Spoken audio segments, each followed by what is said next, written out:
asshole of a roadkill skunk and down it with beer. He's the angriest gamer you've ever heard. He's the angry Nintendo nerd. He's the angry Atari Sega nerd. He's the angry video game nerd. Once again, let's go back to 1983. You walk into a video arcade. What do you see? Games that look like this, or this, or this. Yeah, it sure got everybody's attention, and it really stuck out amongst all the other games. This was Dragon's Lair, the adventures of Dirk the Daring, who has to rescue a princess from a dragon.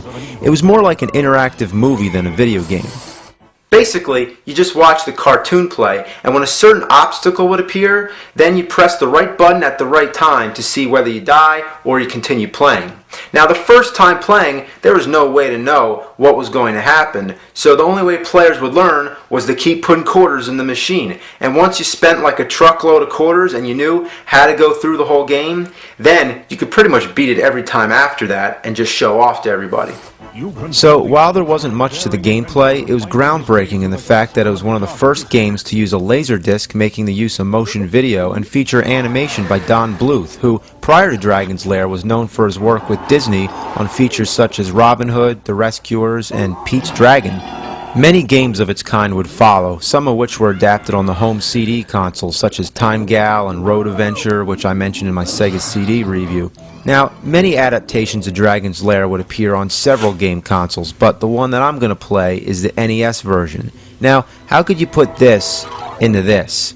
Yeah, so obviously, an NES game is technically incapable of handling this sort of motion video thing. So, what do you know? It's a side-scroller, and after all, that's what games on the 8-bit Nintendo system were best at. So, how could you go wrong? Well, judging from all the requests I got to review this game, I'm going to pop it in and find out. Alright, my first impression is that the graphics are quite good for the NES and the character animation is well detailed, but the controls are delayed beyond belief. Did I just die by walking into the fucking door? Yeah, everything kills you, literally everything. Even if you stop to jump, you end up falling through the bridge. Okay, I'm gonna try to kill this bat, and there I go, dead.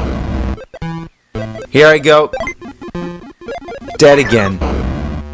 If you hit down, you go into a crawling mode. Of course, it's extremely delayed, making it awkward to switch between standing and crawling. Oh, I'm really fucked now. Jump, jump! Well, we already know you can't go through the door, so I'm gonna assume you gotta kill the dragon. But what the asshole? Why can't I duck? I just want to duck down and throw my daggers at the dragon, but no, it doesn't let you duck. Have you ever played a game where the basic controls differ depending on which side of the screen you're standing on? So, I'm going to try to make my way to the left just so I can attack the dragon. Wow, that was close. Okay, come on, duck. Shit! Alright, here we go. Duck down, kill the dragon. Son of a ass! I'm getting real fucking mad now. Why does the gate stay open the whole time, but once you're within range, it comes down? What a tease. How the hell does the fucking thing kill you anyway? I don't care if it's a door or a medieval gate, whatever the hell it is. It's certainly not an electrical fence or something. So why is it like deadly to the touch? The rules in this game make no sense. What were they thinking? Another problem is that the dragon doesn't come up high enough to be able to hit with your dagger, unless you're squatting, but when you're squatting, the dragon stays below the bridge. It literally reacts to your every move. So, what do? Do you stand? Do you duck? Either way, you're fucked. The decisions to make in this game are similar to if, say you're standing in a pool full of piss, all the way up to your neck. Then somebody comes in with a bucket full of shit to dump on your head. Do you duck down under the piss, or do you just stay up and take on the shit? This game is like a cruel joke that you play on your friends. It's like, hey, you want to play a game? Here you go, you fuckers. And, you know, it really doesn't look that hard. But once you actually play it, it's unbelievable. You jump like you're on the goddamn moon. It takes ages to turn around. And the control is so stiff, you'll wonder if your fucking controller's broken. However, I've heard that the PAL version is much smoother. I might have saved myself a few hundred emails by mentioning that. Now, unlike most NES games where B attacks and A jumps, this one's the opposite, which takes some time to get used to. I mean, what's with this backwards ass bullshit? But, you know what's really sad? this is the first screen of the game.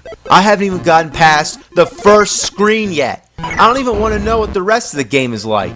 Maybe you're just supposed to walk left. Nope. Actually, if that was the case, I think I'd have to break something.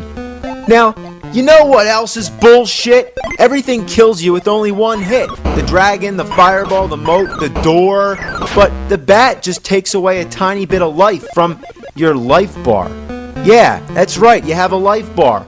I didn't even notice, but what's the point? Because everything that hits you, it kills you instantly. I can guarantee that the only way you're gonna die from this bat is if you stand absolutely still and just wait. I've clocked it. It takes 1 minute and 13 seconds for this bat to drain your energy. That's 11 hits. Well, why 10 when it can take 11? So, in order to pass this part of the game, you gotta kill the dragon. And it seems that there's only one possible spot where you can hit him. That's from the far left, where you start. But the dragon won't come out until you're halfway across the bridge. So, you gotta make your way to the dragon, then jump your way back, and then you can just barely hit the dragon, even from this distance. You just wish you can duck and hit him, but as we already know, that doesn't work because the fucking bastard won't stay up. So you just have to be real patient, keep throwing the daggers. When he spits the fireballs, you gotta duck well in advance and just keep repeating. Of course you die with only one hit, but the dragon takes forever. This game is notorious among gamers as being one of the most frustrating games in existence.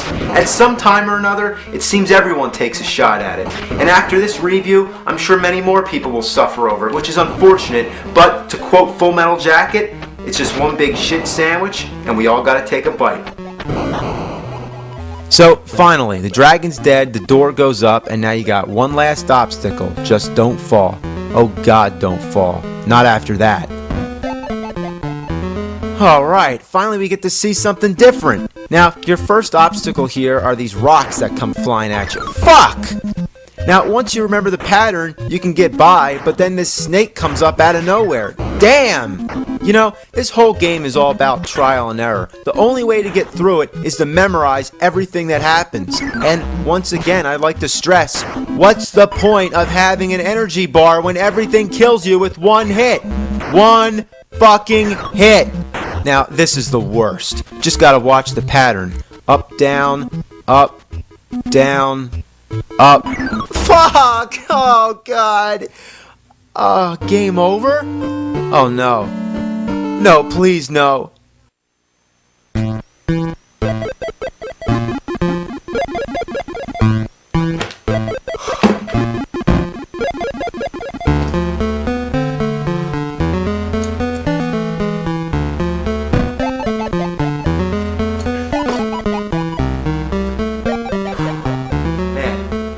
Man, fuck that shit. Man, you think I'm gonna put myself through that again? God damn it, man!